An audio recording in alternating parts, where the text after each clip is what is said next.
When Caitlin Clark made it through to the WNBA, some veterans said anyone can look superhuman against 18-year-olds. That was before she broke all records for rookie points, assists, three-pointers, set a new franchise record for double-doubles, and even broke the assist record for the WNBA in a single season.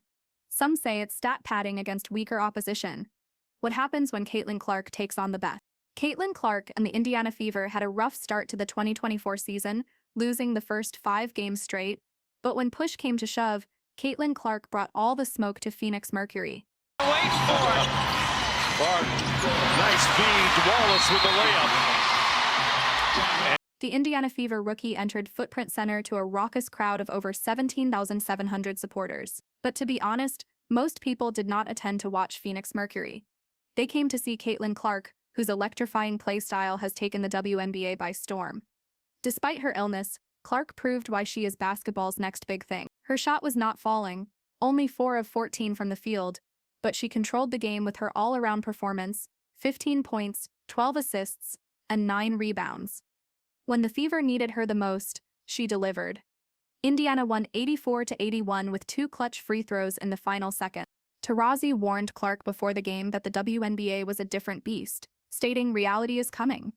But by the final buzzer, she had nothing but admiration for the 22-year-old sensation. Taurasi described Clark's influence as nothing short of remarkable, complimenting her passion for the game and ability to thrive under extreme pressure. Taurasi a finish. And a 20-year veteran, Diana Taurasi, dialing back. In another rematch, the Fever defeated the Mercury 98-89, with Clark tallying 29 points, 10 assists, and 5 rebounds. Her court vision, decision-making, and scoring ability made the Mercury defense struggle to stay up. This was also the Fever's 3rd win over the Mercury this season, completing the season sweep, an unusual feat for any club, let alone one led by a rookie. For Clark, it was a statement that she belongs in the WNBA and is here to transform the game. However, Clark's performance against the Mercury appeared to be a direct clapback as she outperformed the veteran on all levels. While Clark dominated with a 29-point double-double, Taurasi struggled, finishing with 16 points, 4 rebounds, 3 assists, and 3 turnovers. Taurasi's fury bubbled over early in the game as she received a technical penalty for arguing with officials. Meanwhile, Clark remained controlled and focused, guiding her troops with finesse and accuracy. On the court. Watch that inside hand, that left hand. Caitlin Clark, boom. Versus the Las Vegas Aces. Despite the Fever's 99-80 loss to the Aces, Clark's skill set and perseverance were on full display, especially against a stacked club led by 2023 WNBA Finals MVP Angel Wilson. Clark began the game by shooting a deep three-pointer over Kelsey Plum, demonstrating the range that earned her a household name in college. After the first quarter, the Fever led 28-24, with Clark adding 3 points, 2 rebounds, and 2 assists, while Indiana out-rebounded Las Vegas. Her court vision was clear as she engineered plays for teammates Kelsey Mitchell and Aliyah Boston, both of whom finished with double-digit points. Angel Wilson dominated the paint, finishing with 29 points and 15 rebounds, while Jackie Young contributed 22 and Kelsey Plum. Despite the Aces' continuous attack, Clark maintained her cool and hit 2 more three-pointers in the third quarter, pulling Indiana within 3 points at one point. Her ultimate stat line of 8 points, 7 assists, and 5 rebounds was not very impressive, but her playmaking and leadership shone through.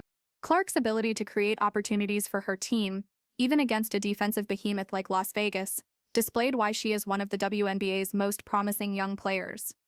Clark gained crucial experience by facing Angel Wilson and the defending champions. Wilson, who recorded her 80th career double-double, showed why she is one of the league's most formidable players. However, Clark, known for her resilience and competitive attitude, will definitely take this game as fuel to grow and adapt to the professional level. Her determination to face difficulties head-on, whether it's battling MVPs like Angel Wilson or quieting naysayers like Diana Taurasi, makes her a player to watch.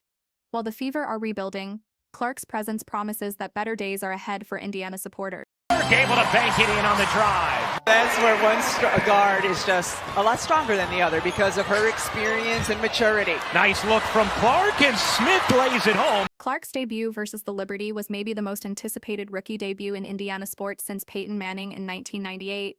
The Fever faithful were excited to see their new star in action, but the game quickly became one-sided. Led by two-time MVP Breanna Stewart, the Liberty defeated the Fever 102-66, highlighting the sharp contrast between a young rebuilding squad and an established powerhouse. Breanna Stewart was simply unstoppable. The two-time league MVP scored 31 points with accuracy, demonstrating her ability to dominate a game, whether in the paint or from mid-range. Stewart showed why she is one of the WNBA's all-time greats. She did more than just dominate the scoreboard. She set the tone, reminding the Fever and Clark of what it takes to play at the greatest level. Clark's performance was disappointing given her high expectations.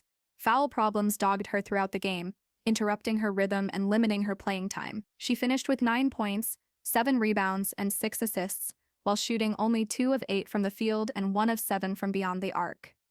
Stewart and the dependable Jonquel Jones led the Liberty's defense, which suffocated Clark and forced her into difficult shots and decisions. This game may not have gone Clark's way, but it is not the end of her narrative. It is only the beginning of what looks to be a fantastic career. Honor in the corner, she got it on a 3, and she can get hot by Carrington. Finds Boston. Clark gets hit in the face by Carrington. The Indiana Fever's playoff run came to an abrupt end at the hands of Stephanie White's Connecticut Sun, who defeated the Fever 93-69 in a game remembered not only for the Fever's troubles, but also for DeWanna Bonner's scandalous foul early in the first quarter. Bonner accidentally jabbed Caitlin Clark in the eye, leaving the Rookie of the Year with a black eye for the rest of the game. Clark's first playoff appearance was already widely anticipated, but the drama intensified following Bonner's eye poke. While the incident appeared inadvertent, it set the tone for a difficult night for Clark. The Fever star rookie missed 10 of her first 11 shots, finishing with only 11 points, 8 assists, and a 4 for 17 shooting percentage. Despite the obvious bruise and swelling, Clark refused to blame the injury for her shooting problems. "Got me pretty good in the eye. I don't think it affected me," she stated after the game.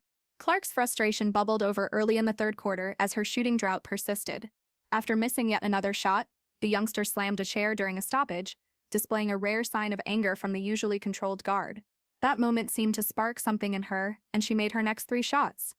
Unfortunately for the Fever, the Suns' Alyssa Thomas took over the game, scoring 11 of her 27 points in the third quarter, sealing the Fever's destiny. Even though the Fever's playoff season ended in heartbreak, it was not without its highlights. The club had a strong fan base even in Connecticut, where a sizable chunk of the sellout crowd came to watch Clark. No rivalry has captivated the public's attention quite like Caitlin Clark and Angel Reese. These two dominant players have emerged as the sport's face, propelling the game to new heights and providing unforgettable moments on the court. Their recent NCAA tournament game was nothing short of a masterpiece. The stakes were high in this year's Elite Eight matchup, a repeat of the 2023 national title game, which LSU famously won with 9.9 million viewers last year. The competition was already well established. This time, Caitlin Clark was motivated to rewrite the script, and she delivered spectacularly. Clark not only guided Iowa back to the Final Four but also broke records by scoring 41 points, handing out 12 assists, and sinking 9 three-pointers. Her famous deep three-pointers, including one from logo range, electrified the sold-out crowd and once again displayed why she is regarded as one of the most dangerous scorers in basketball.